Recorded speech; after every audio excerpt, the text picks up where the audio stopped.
Question number 12 को देखिए, कह रहा है rational number in its lowest form has denominator 2 to the power 3 into 5। एक कोई रैशनल नंबर है जिसका डिनोमिनेटर इस फॉर्म में दिया हुआ है। कह रहा कि how many decimal place will it's decimal expansion है। इसका डेसिमल एक्सपेंशन किया जाएगा तो कितने प्लेस तक आंसर आएगा। Explain your answer. 3 प्लेस तक आएगा। कैसे, अभी एक्सप्लेन करते हैं। The decimal expansion will be up to 3 places. क्यों? because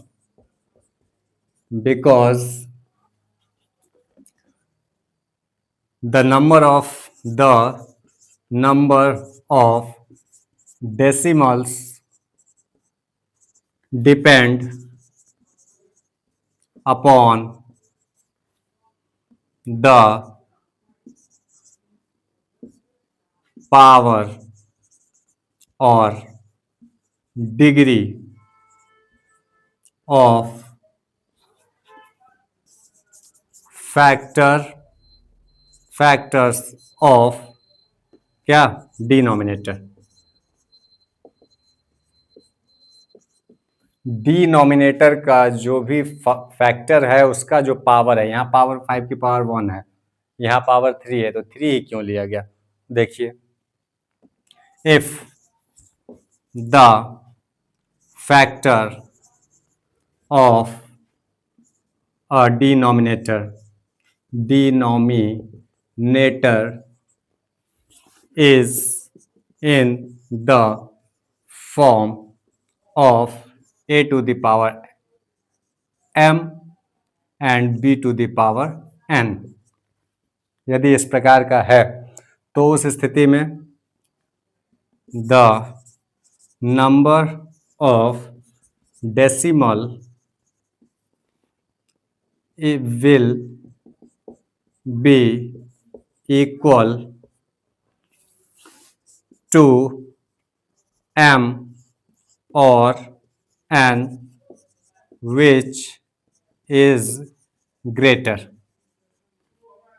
m और n दोनों में से जो बड़ा होगा उतने ही डेसिमल आएंगे। ठीक है। क्वेश्चन 13 देखिए, कह रहा कि let a is equal to 7/12 and b is equal to 5/6। Express both a and b in the form k1/m and k2/m। Denominator same होना चाहिए, न्यूमरेटर अलग अलग होना चाहिए। Where k1, k2 and m are integers and k2 minus k1 is greater than 6। ये condition आपको रखना है उसमें। Using the same denominator write exactly 5 distinct rational numbers lying between a and b।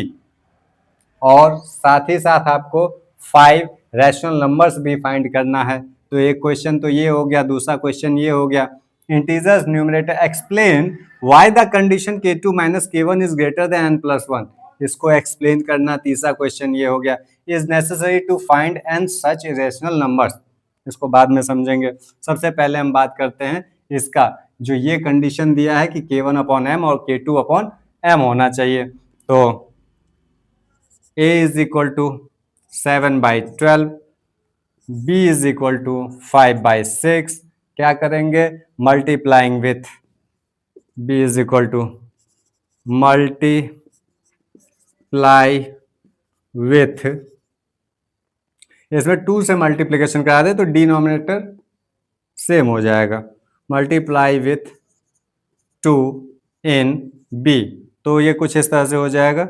b is equal to 5 into 2/6 into 2, तो ये हो जाएगा 10/12। ए आपका एज इट इज है। अब यहाँ पे कह रहा है कि 12 तो आ गया, अब इसको सब्ट्रैक्ट करके देखते हैं। k1 is equal to 7, k2 is equal to 10, m is equal to 12। इतना क्लियर हो गया। अब कह रहा कंडीशन ये होना चाहिए k2 minus k1 is greater than 6। आ रहा है क्या, k2 माइनस k1, ये क्या हो जाएगा 10 minus 7 is equal to 3 which is less than 6। नहीं आ रहा है, चलो नहीं आ रहा है तो again multiplication, again multiply with 3 in A and B. अब ए और बी जो हमको ये फाइंड हुआ है उसमें हम कर देते हैं। A is equal to 7/12 multiply with 3 तो क्या हो जाएगा 21/36। और बी का आपका क्या हो जाएगा, बी इज इक्वल टू आपका आ गया था 10/12 मल्टीप्लाई विथ 3 तो 30/36। अब क्या हो गया, ये फिर डिनोमिनेटर सेम हो गया, डिनोमिनेटर सेम है और न्यूमरेटर अलग अलग है। अब इस पे फिर k1 इज इक्वल टू हो गया 21, k2 इज इक्वल टू हो गया 30, m इज इक्वल टू 36। फिर सब्ट्रैक्ट करके देखते हैं, k2 minus k1 is equal to 30 minus 21 is equal to 9 which is क्या ग्रेटर देन 6 है भाई। अब कंडीशन आ गई, ठीक। अब इसके बाद ये तो हो गया, दूसरा कह रहा है कि 5 डिस्टिंक्ट रैशनल नंबर भी निकालना है। 5 रैशनल नंबर कौन कौन से हो जाएंगे, 21/36 और 30/36। लिखेंगे 5 rational numbers between A and B, A and B.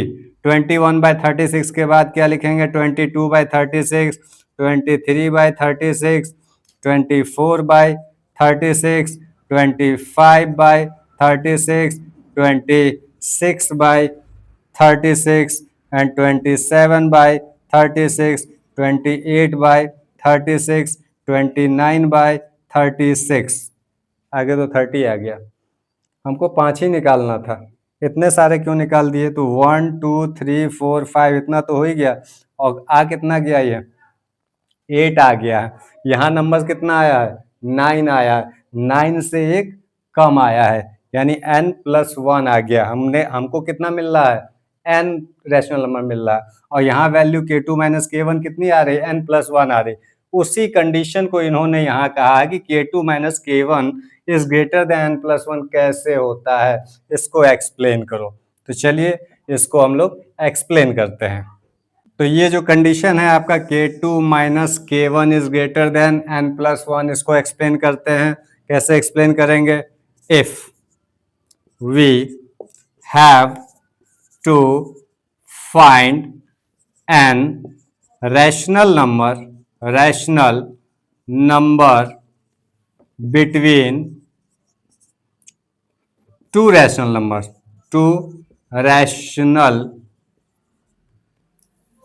numbers k1 and k2, okay, we need n integers। हमको यदि n रैशनल नंबर चाहिए तो हमको n इंटीजर्स भी चाहिए। then there will be integers क्या क्या इंटीजर्स हो सकते हैं, k1+1, इसको जरा ध्यान से देखना है, k1+2 डैश डैश डैश और k2 माइनस 1। नहीं समझ में आ रहा होगा, समझो। यदि ये दिया है आपका 20 मान लो कि ये आपका 7 ही दिया है और ये 30 मान लो कि आपका 7 ही दिया है। अब इसके बीच में यदि रैशनल नंबर निकालेंगे तो अगला रैशनल नंबर क्या होगा, 21/7 यानी k1+1, ठीक है, ये लिखा। उसका अगला रैशनल नंबर क्या होगा, 22/7 यानी k1+2। और लास्ट में क्या होगा, तो ये हो जाएगा 29/7 यानी k2 माइनस 1। तो ये लिखा हुआ है, बात समझ में आ गई, ओके।